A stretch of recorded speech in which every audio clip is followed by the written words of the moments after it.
अस्सलाम वालेकुम, welcome to HSC food secrets. आज अगेन हम जबरदस्त रेसिपी के साथ हाजिर हुए हैं।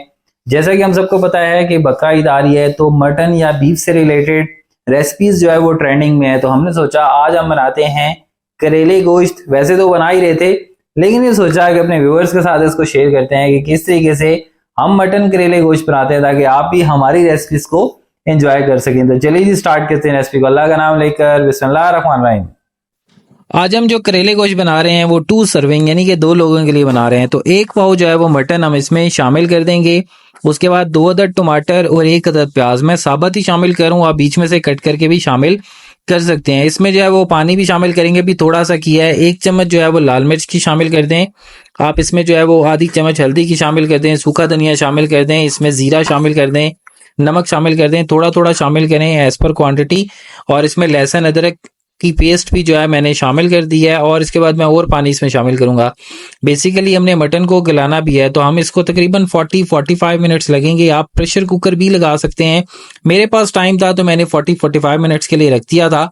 अब आप ये देखें अल्हम्दुलिल्लाह हमारा मटन जो है वो तकरीबन गल चुका है।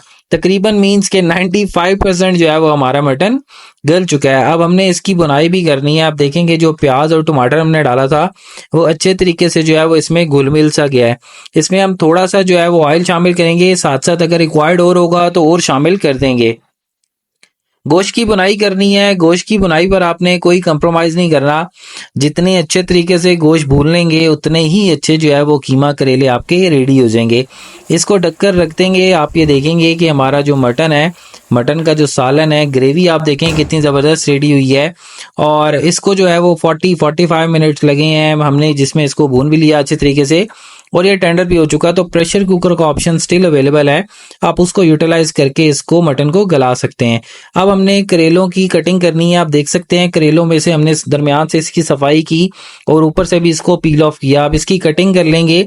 इससे क्या होगा कि इसका कड़वापन दूर हो जाएगा। और जो लोग करेले नहीं खाते हैं वो करेले अब से खाने लग जाएंगे। थोड़ा सा नमक इसको लगाएंगे और इसको अच्छे तरीके से मलेंगे हाथों की मदद से। दोनों हाथों की मदद से आप मलेंगे तो करेले जो हैं वो अपना जो इसमें कड़वापन, जो कड़वा पानी होता है वो छोड़ देंगे। ठीक है, तो आपने इसी तरीके से इस प्रोसेस को करना है, क्योंकि जैसा मैं बता रहा हूँ कि बहुत सारे लोग जो हैं वो करेले नहीं खाते हैं कड़वे होने की वजह से।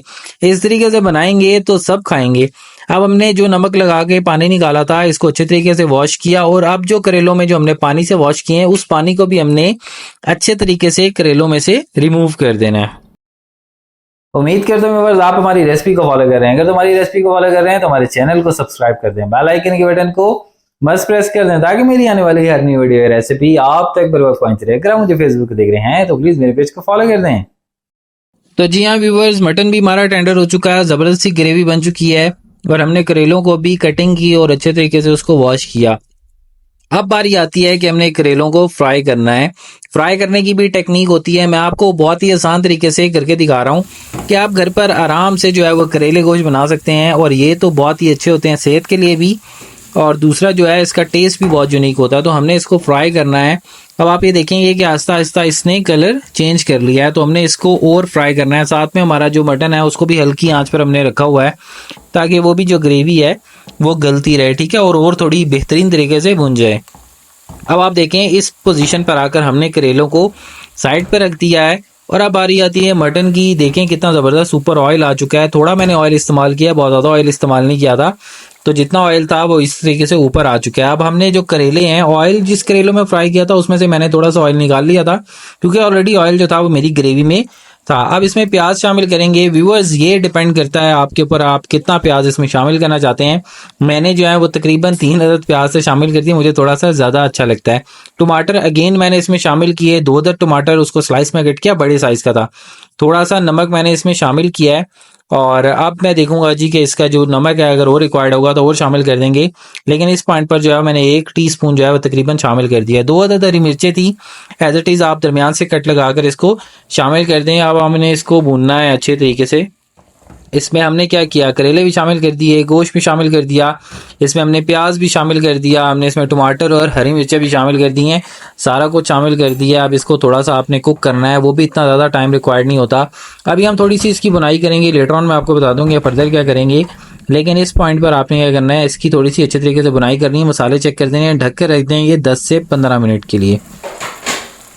व्यूअर्स आप ये देखें अल्हम्दुलिल्लाह कितने ज़बरदस्त हमारे जो करेले हैं, करेले गोश्त हैं वो रेडी हो चुके हैं और इसकी आप लुक देखें, ज़बरदस्ती लुक आई है और टेस्ट में तो ये बहुत ही ज़बरदस्त हैं। उम्मीद करता हूँ व्यूअर्स आपको हमारी रेसिपी बहुत पसंद आई होगी, क्योंकि करेले गोश्त हमने आपको बहुत ही सिंपलेस्ट वे में आपको तैयार करके दिखाया है कि आप घर में किस तरीके से करेले गोश्त रेडी कर सकते हैं। तो अगर आपको हमारी रेसिपी पसंद आई है तो हमारी वीडियो को लाजमी लाइक कीजिएगा और शेयर कीजिएगा। अगली वीडियो या रेसिपी तक के लिए अल्लाह निगहबान। Thank you so much for watching HSV food secrets. अल्लाह हाफिज़, साइनिंग ऑफ।